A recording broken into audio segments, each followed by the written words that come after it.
सुबह के 6 बजने वाले हैं और अभी हम आपको लेकर आए हैं ओंकारेश्वर में स्थित गौ घाट पर। दोस्तों यहाँ पर अभी आप देख सकते हो कि प्रातः काल की बेला में जो है ये श्रद्धालु दिख रहे हैं जो कि स्नान करने के लिए आए हैं।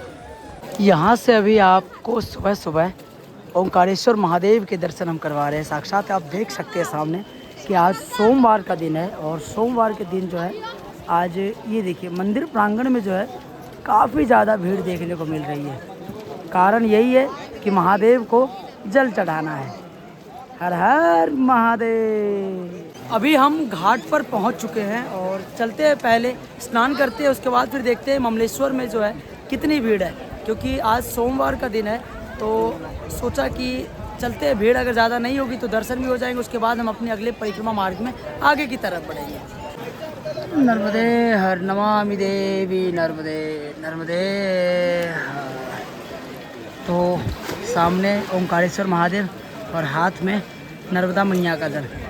कितने सौभाग्यशाली है ना हम। नर्मदे हर।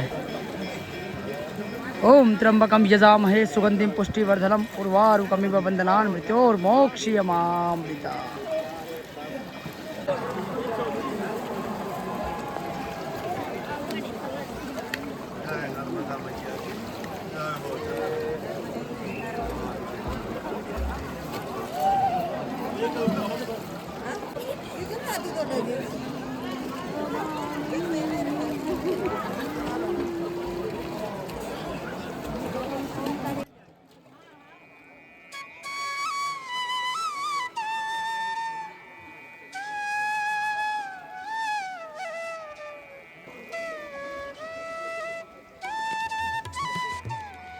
कृतांत दूत काल भूत भीतिहारी वर्मदे त्वदीय पाद पंकजम नमामि।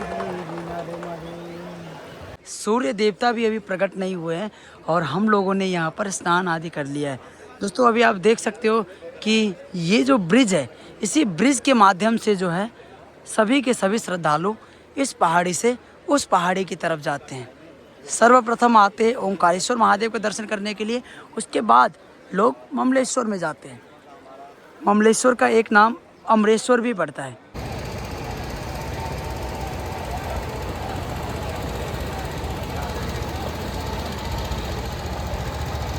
ओंकारेश्वर महादेव के तो हमने आपको दूर से दर्शन करवा दिए। अब हम आपको यहाँ के बारे में बताते हैं। कथा उस समय की है।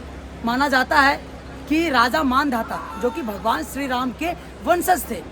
दोस्तों राजा मानधाता और कुबेर दोनों ने बहुत ही कठोर तपस्या करके भगवान शिव को प्रसन्न किया।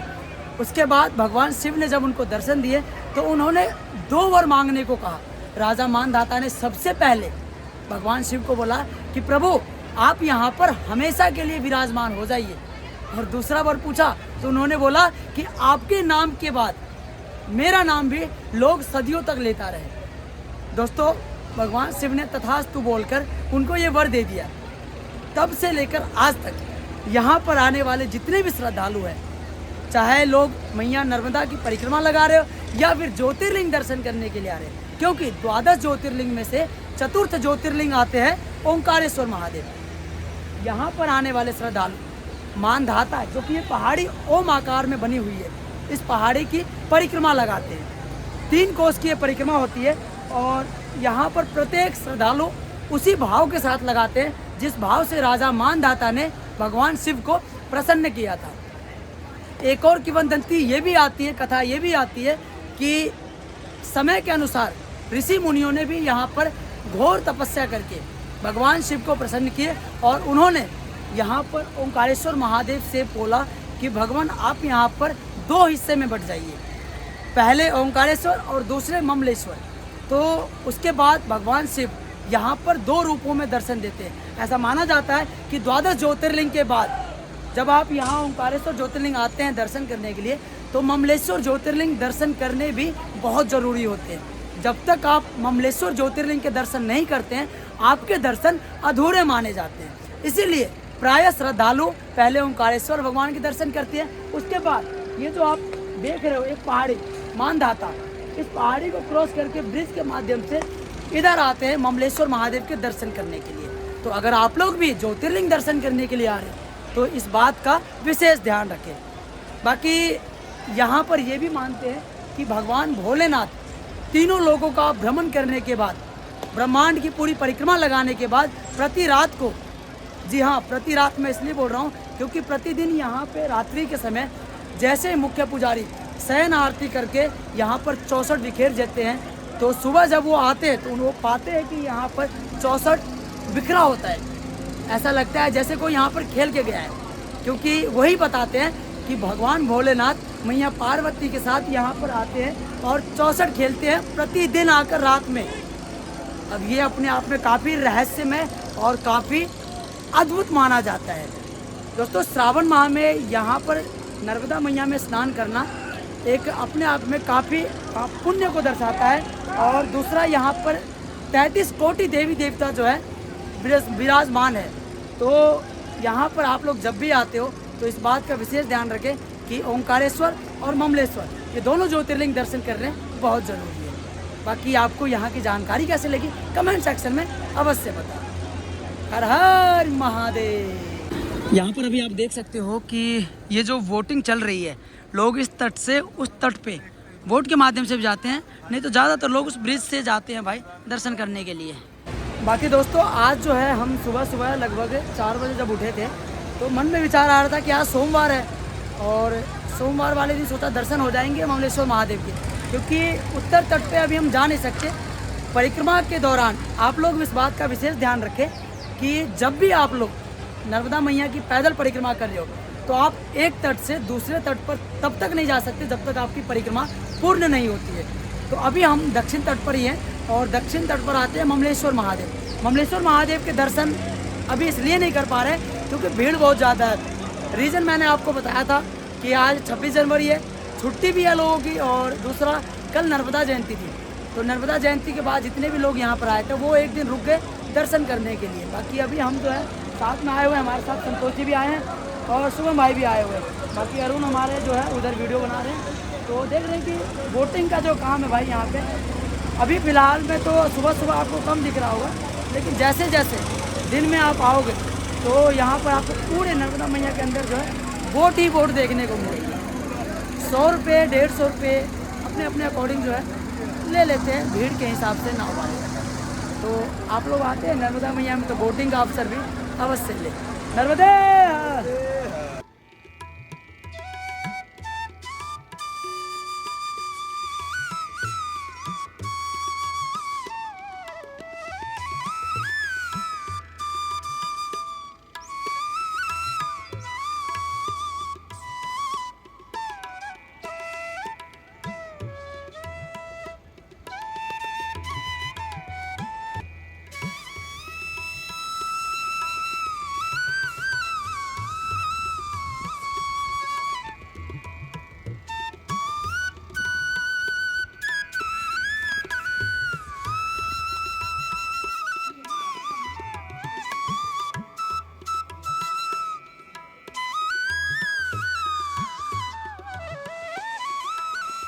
कौन सी वीडियो देखा था आपने? जो आप नर्मदा मैया के किनारे बैठे थे और जो वहाँ ताल लगे थे ना, हाँ गोल्डन मोटर का, हाँ उससे भी बहुत सीखा कि इसको तेल नहीं देना चाहिए। अच्छा, अरे वाह। ये देखो अभी हम निकले ही थे ओंकारेश्वर से, इतने में ये छोटे से बच्चे, कौन सी क्लास में, 7वीं में हो, ये वीडियो देख के आए और बोल रहे भैया हम आपकी वीडियो देखे थे बहुत अच्छा लगा।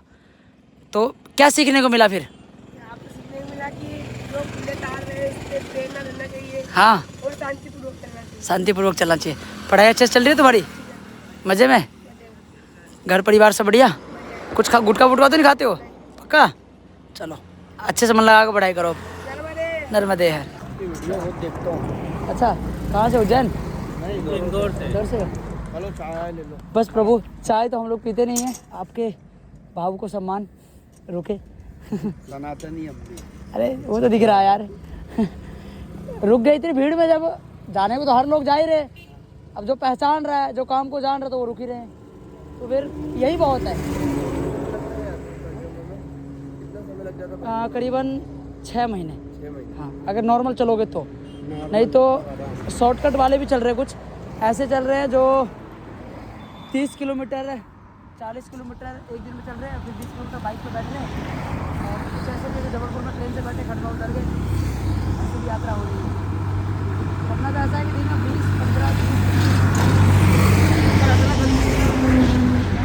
यात्रा कर रही है। यात्रा में वो भाई हमारे ऑलमोस्ट हो गए भारत 12 घंटे में सब पूरी कार रहा 16 सकते थे। दोपहर के अभी 3:30 4 बजने वाले हैं और अभी हम मोटक्का में हैं दोस्तों। ओंकारेश्वर से लगभग 10 किलोमीटर अभी हम चल कर आए थे और यहाँ पर वृंदावन धाम जो है आश्रम पड़ा था, भोजन के लिए जो है यहाँ पर रुके थे, तो दोपहर का भोजन हमारा यहीं हो गया। बाकी यहाँ पर जो है ये देखिए वृंदावन धाम के अंदर जो है गणपति महाराज के दर्शन हम आपको करवा रहे हैं। तो चलते हैं, आशीर्वाद लेते हैं, उसके बाद फिर अपने परिक्रमा मार्ग में आगे की तरफ बढ़ते हैं। यहाँ पर अभी आप सामने गणपति महाराज के दर्शन कर सकते हैं और ये देखिए भाई इनका श्रृंगार जो है कितना खूबसूरत बना रखा है इन लोगों ने। ये देखिए नर्मदे हर।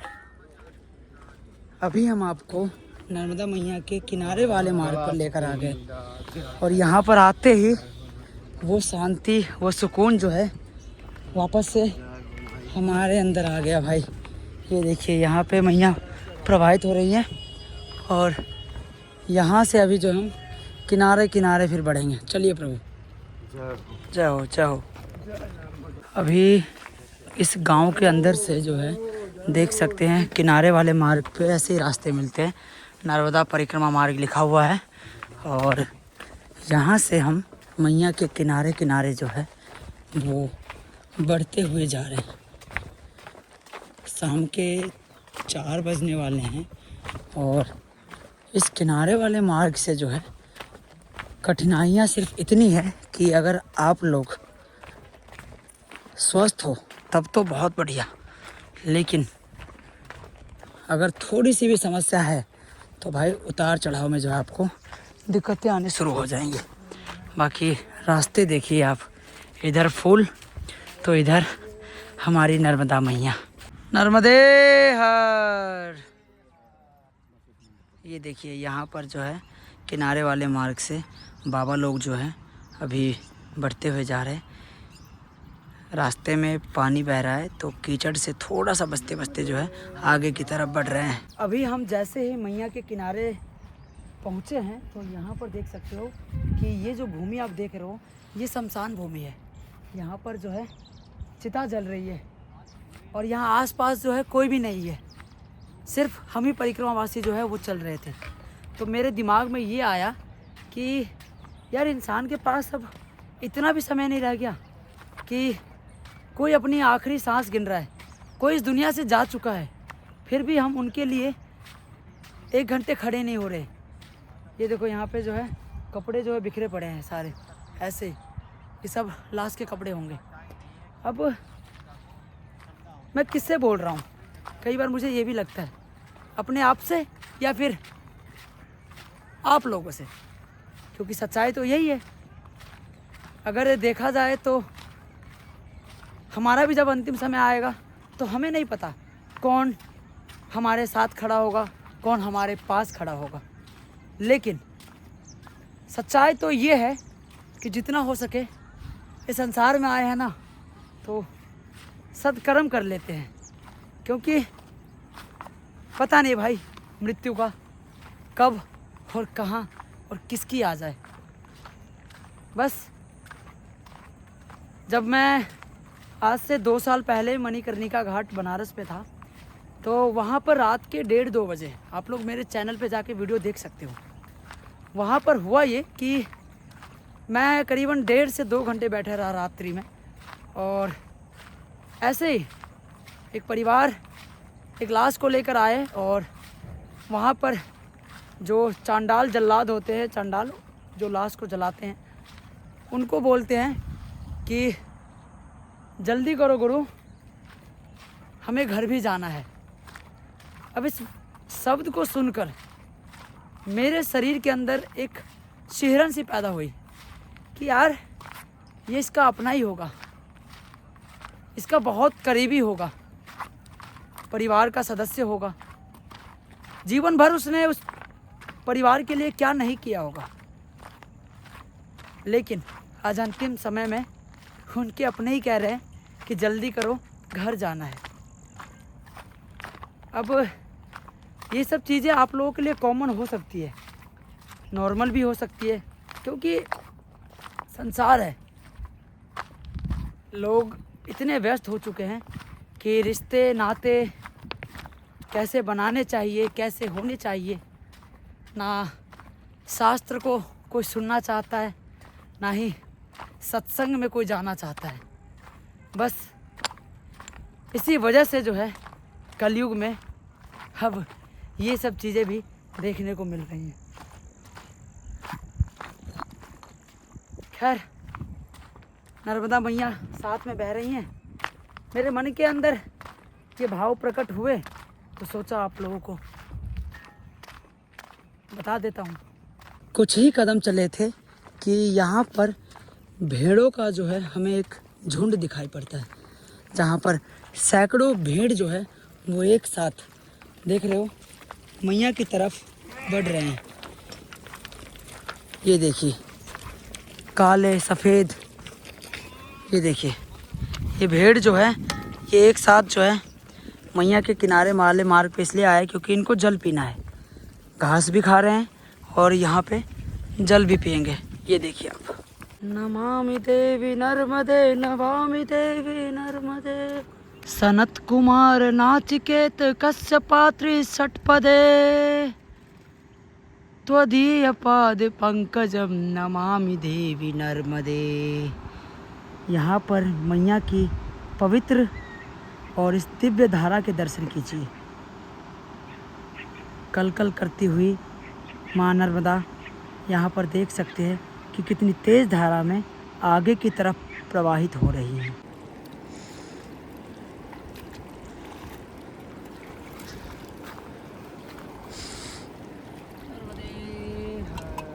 पानी पीने के लिए जो है ऐसे मैया का किनारा ढूंढ लेते हैं, कमंडल से जो है पानी भरते हैं, उसके बाद फिर पीने लायक जो है जल अपना इसमें भर लेते हैं।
अभी हमारे साथ शुभम जी चल रहे हैं। तो शुभम जी, कैसा लग रहा है अभी मैया के किनारे वाले रास्ते पर? बहुत अच्छा, यहाँ से अच्छा कुछ नहीं। आनंद आ रहा है? बहुत आनंद है यहाँ, शांति है, सुकून है। मैया है, शांति, न गाड़ी का चिट्ठी, न पोंपो, बहुत सुकून है। एक चीज़ तो है कि जैसे हम शहर के अंदर होते हैं, किसी भी शहर में, छोटे हो या बड़े, मतलब ऐसा लगता है कि भाई कोई काटने को दौड़ रहा है। लेकिन जैसे ही मैया के किनारे आते हैं, मैया के दर्शन होते हैं, ओह, मतलब उस भाव को मैं व्यक्त नहीं कर सकता कि क्या आनंद आता है एकदम से शहर को छोड़कर मैया के किनारे को देखने में। ये देखिए, यमराज की सवारी भी जो है यहाँ पे घास चल रही है। जय हो गो मैया।